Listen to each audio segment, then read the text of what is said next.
Bismillahir Rahmanir Rahim. In the name of God, the compassionate, the merciful, Madam President, honorable members, Your Excellencies, thank you all, and it is an honor, as always, to be here to address the European Parliament. My friends, 5 years ago, I stood at this podium and spoke of the urgent need to find political solutions to conflicts, to restore confidence in global justice, and help people, especially young people, find hope and opportunity.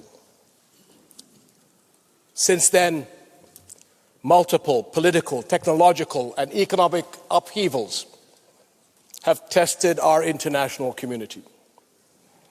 A global competitive, new security threats, unprecedented technological acceleration, rampant hypercharged misinformation, and a raging war in Ukraine and a cruel one on Gaza. And now the attacks on Iran, which threaten a dangerous escalation of tensions in my region and beyond. We are living through wave after wave of disruption without pause. It is no wonder our world feels untethered, like it has lost its moral gravity. Rules are unraveling. Truth shifts by the hour. Hatred and division thrive, and moderation and universal values are losing ground to ideological extremes. In the chaos, we risk forgetting who we are and what we stand for. But it is precisely at these junctures of history that we must recommit to our values. Because when the world loses its moral bearings, we lose our shared sense of right and wrong, of what is just and what is cruel. And when that happens, conflict is never far behind. History teaches us that wars are rarely just about territory. They are battles over worldviews, over which ideas and ideals will shape our future. And Europe understands that. After World War II, it made a choice to rebuild not just its cities, but its founding pillars. The people of Europe were determined to leave the past in the past and build a new era of peace.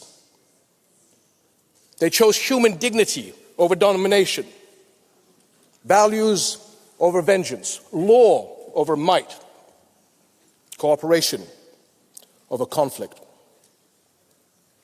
In the wake of war, Europe realized that real security does not lie in the strength of armies, but in the strength of shared values.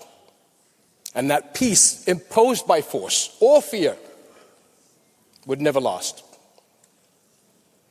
Equally, you chose to recognize that what you had in common was far greater than what set you apart. Today, so must our global community.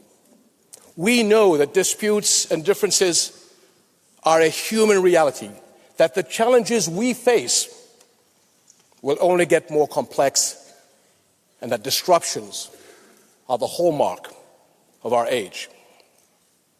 But it's how we handle them and the values we anchor ourselves to that count. Throughout Arab and European history, respect, responsibility, goodwill, and good faith have guided collaborations that led to our mutual good. And they can guide our response to today's challenges as well. Speaking from this podium, and many others in the last 2 decades, I have sought to shed light on the values we share, many rooted in our different faiths, Islam, Christianity, Judaism. The values of compassion, justice, and equality, the moral teachings passed to us over generations that call on us to love our neighbors, to protect children and the innocent, to aid the poor and injured, to care for God's earth, and more.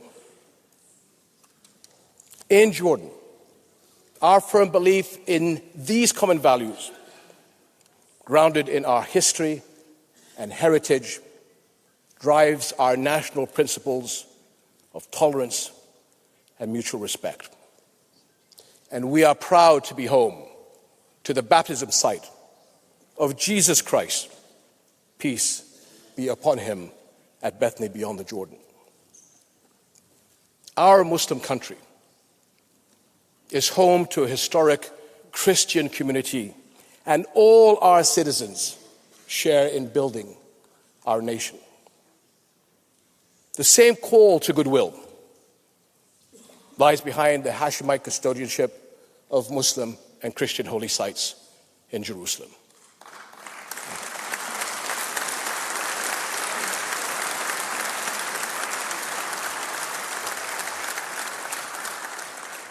Whose historical and multi-religious identity we have vowed to protect from attack. Indeed, our commitment echoes a promise to the people of Jerusalem made many centuries ago.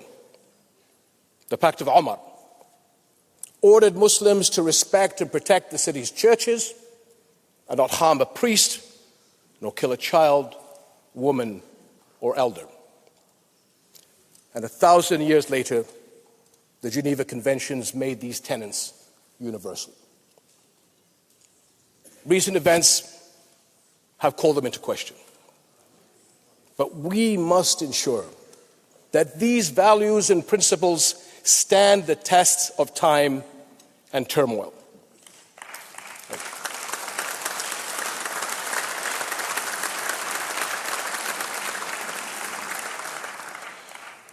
My friends, when I was last in this hall, I shared my conviction that there is always a better version of us around every corner.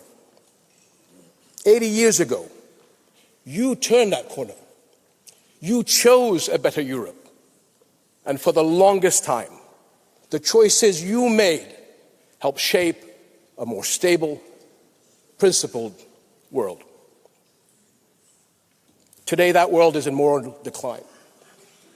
A shameful version of our humanity is unfolding before our eyes in real time, and our global values are unraveling at a shocking pace with devastating consequences.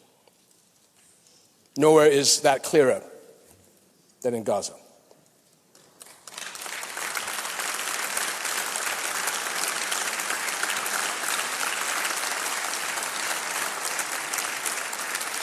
A place where the world has stood at countless corners, each an opportunity to become something better. And time after time, it failed to do so. Think back to 2023, the first Israeli attacks and raids on a hospital in Gaza. This sparked global shock and outrage. Since then, the World Health Organization has documented nearly 700 attacks on Gaza's healthcare facilities. How is it that what was considered an atrocity just 20 months ago is now so commonplace it barely registers? What version of our humanity allows the unthinkable to become routine, permits weaponizing famine against children, normalizes the targeting of health workers, journalists, and civilians seeking refuge in camps? 20 months. That should alarm us all. but not surprise us. Because when our global community fails to bridge the gap between principle and action, when values are not practiced, they become performative, abstract, and expendable.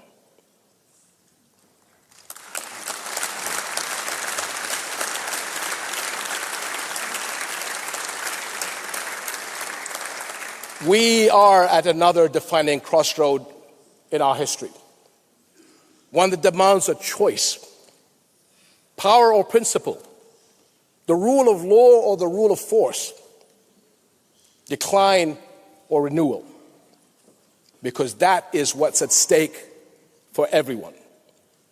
This is not just about Gaza, and it is not just another political moment. It is a struggle over who we are as a global community and who we will become.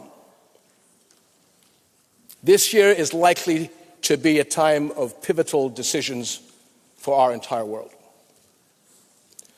Europe's leadership will be vital in choosing the right course, and you can count on Jordan as your staunch partner.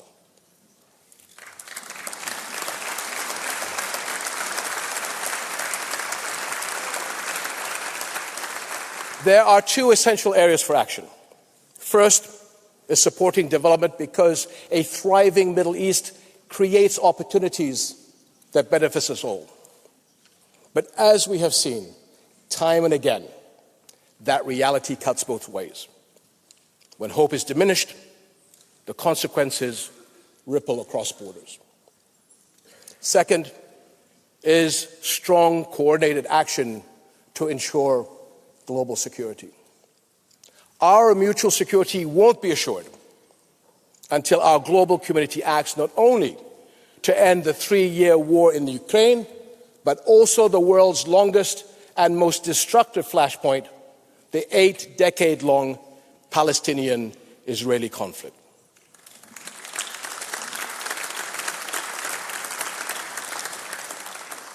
Because, my friends, Palestinians, like all people, deserve the right to freedom, sovereignty, and, yes, statehood.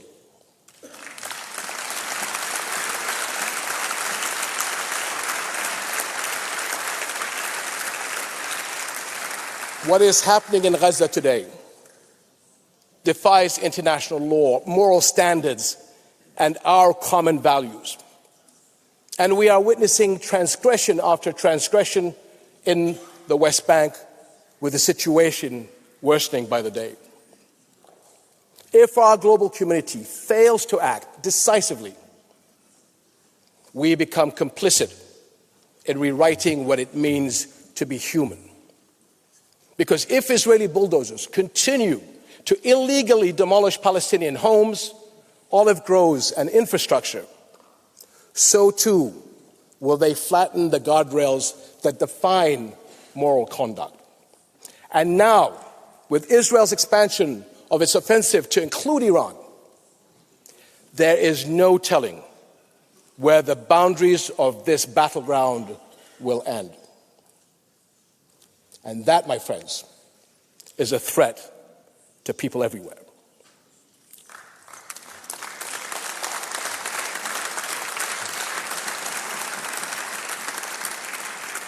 Ultimately, this conflict must end.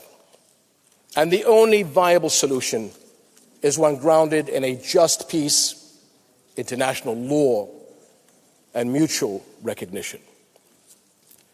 And my friends, the path to our better selves cannot be paved by technological advancements, scientific breakthroughs, or political triumphs alone.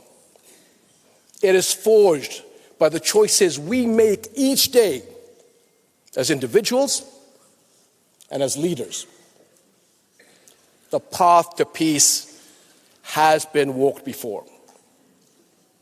It can be again, if we have the courage to choose it and the will to walk it together. Thank you.